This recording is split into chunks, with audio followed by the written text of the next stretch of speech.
The top stories: the Premier's official visit is crucial to bring peace in Sudan.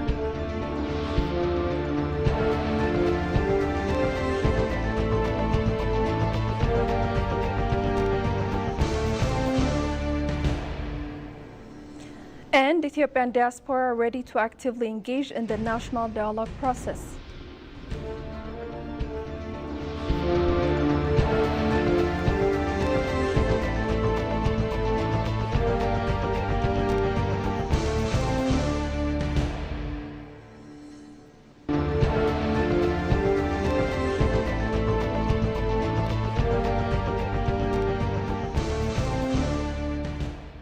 Hello and welcome to EBC World, the voice of Pan-Africanism. I'm Hikma Tamam with the news for the hour. Do stay with us. The State Minister of Foreign Affairs of Ethiopia, Ambassador Misganu Arga, welcomed and held talks with Ali Akbar Rizai, the Ambassador-designate of the Islamic Republic of Iran to Ethiopia. During the course of their conversation, Ambassador Misganu expressed a warm congratulation for the successful conclusion of the second runoff Iranian presidential election and expressed Ethiopia's commitment to work with the newly elected president, Masoud Pezeshkian. He also stated the need to explore various avenues, including the BRICS, to further develop mutually beneficial cooperation between Ethiopia and Iran. The Iranian ambassador-designate, for his part, expressed his readiness to further scale up bilateral relations in various sectors, including technology transfer, education, trade, and investment. In this regard, he stated his plans to reactivate the Ethio-Iran Joint Ministerial Commission meeting on economic, scientific, and technical cooperation in the near future. The meeting between the two sides concluded with the Ambassador Misganu wishing the ambassador-designate of Iran a successful tenure in Ethiopia, as noted by the Ministry of Foreign Affairs of Ethiopia.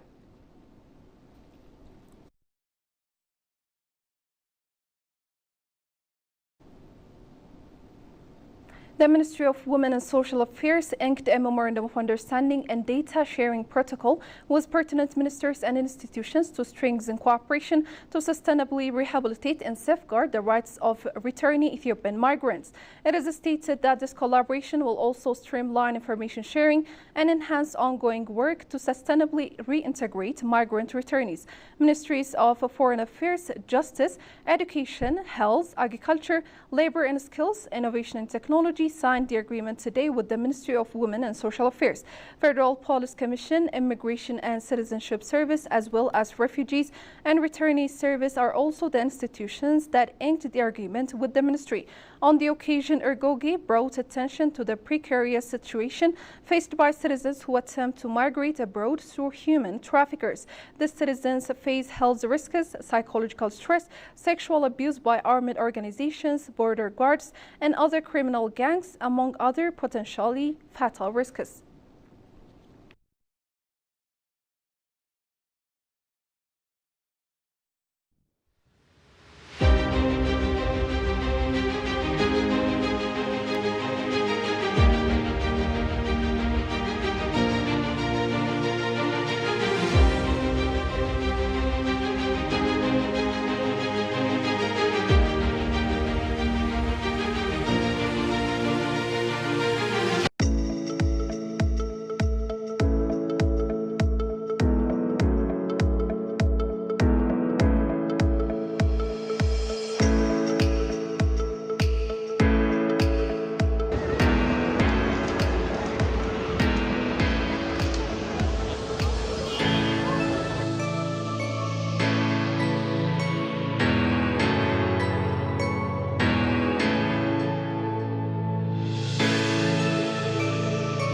Let's explore the best places to visit in Barcelona.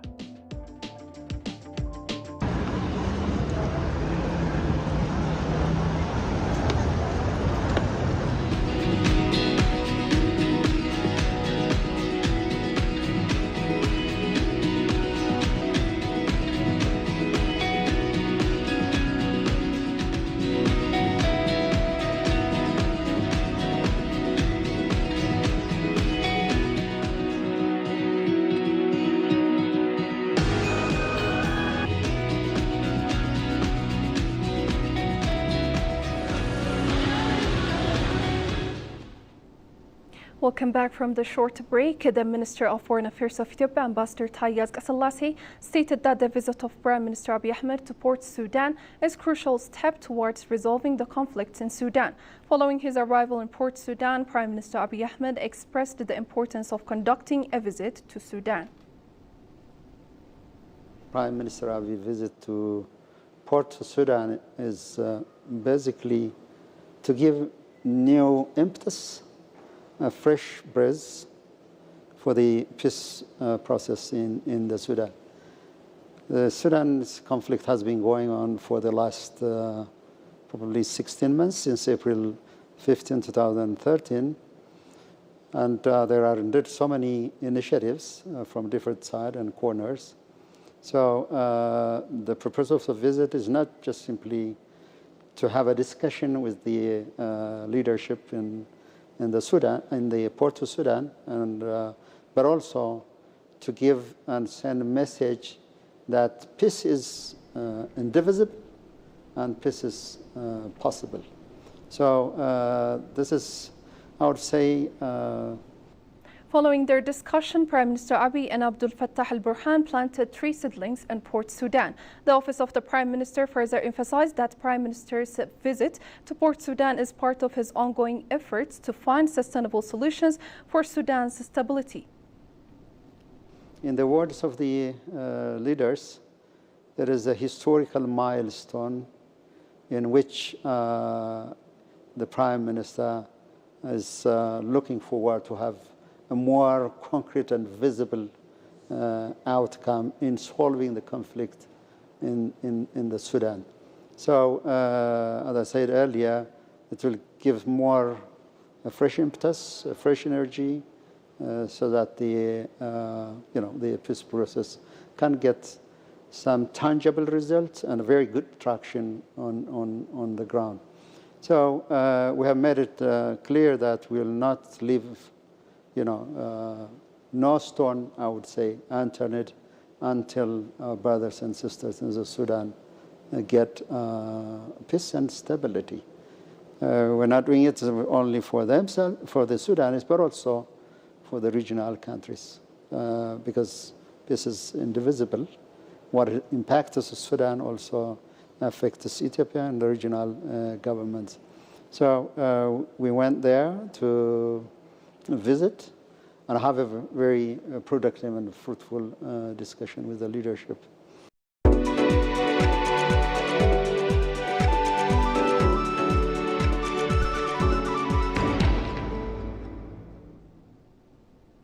And in business news, Ethio Telecom, Ethiopia's leading telecommunications provider, has released its annual performance report of the 2023-24 fiscal year, showcasing impressive growth across key metrics.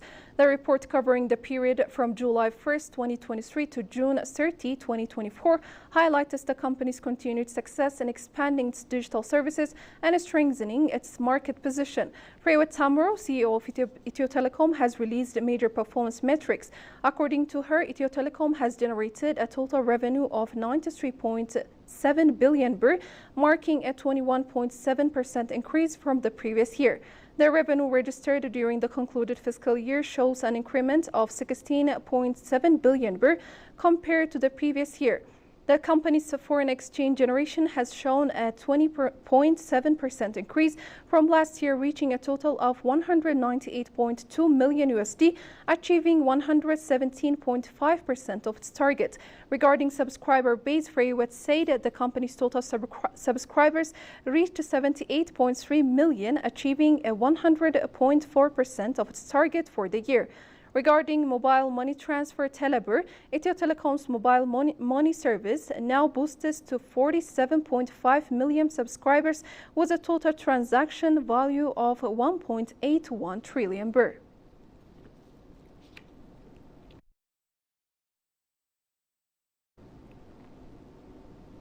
Moving on to the final news, the Ethiopian diaspora has voiced its readiness to actively engage in the national dialogue process aimed at fostering peace and reconciliation to the nation. However, they urge Ethiopian embassies to step up efforts in providing accurate information and organizing their communities worldwide. Goshu Meliso reports. The Ethiopian National Dialogue Commission is stepping into agenda selection and identifying participants to bring together various stakeholders and establish channels of communication to address grievances, conflicts, and issues of national importance. The Ethiopian diaspora has played a crucial role in defending Ethiopia's national interests during challenging times, extending their support beyond sending remittance. Diaspora members approached by EBC during the 26th International Harari Day celebrations expressed their readiness to participate in the national dialogue process. We are doing all of together for the dialogue, and we are ready to do for every country, not here alone, for everywhere. Then diaspora, they are doing organizing people. They must be organized from outside of the country or inside of the country. Then this dialogue could be okay. We need to participate, and we are doing. Inshallah, it will become very successful and peaceful. Now, our government, the one they give us a chance, and we can participate, and we do our best. However, diasporas urge Ethiopian embassies to step up efforts in providing accurate information and organizing their communities across the globe. The dialogue has to start from our community, and in the meantime, the embassy through embassy. So they have to communicate with the people. They have to address what is the problem firsthand. Instead of hearing from social media, the embassy has to engage with the diaspora who live in every, what I say is the ambassador has to communicate with the people, with communities, so they know what to solve and to know what is the problem. So we can solve all the problem together. So that's why it's very important what I say, the message is the embassy, every country embassy has to communicate with the people to share the problem, the goodness or badness of the country, so we can solve it together. Fahmi Yusuf, who came from Canada, appreciated the government's efforts to resolve the conflict and urged the general public to actively participate in the national dialogue process. The government of Ethiopia, I know they're doing good, or they're doing their best to resolve the interior problems.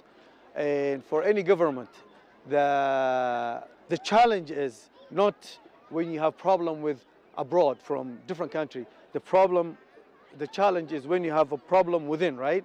And I hope that the Ethiopian government would do their best and go the way they're doing right now, just to resolve all the interior problems and get to our life, right? And we want to come here, we want to invest, we want to do our own businesses, because, at the end, this is our land. Ethiopian diaspora communities pledged to actively engage in advocacy efforts to ensure lasting peace and economic development in Ethiopia. And now, before I go, a recap of the top stories once again. The Premier's official visit is crucial to bring peace in Sudan.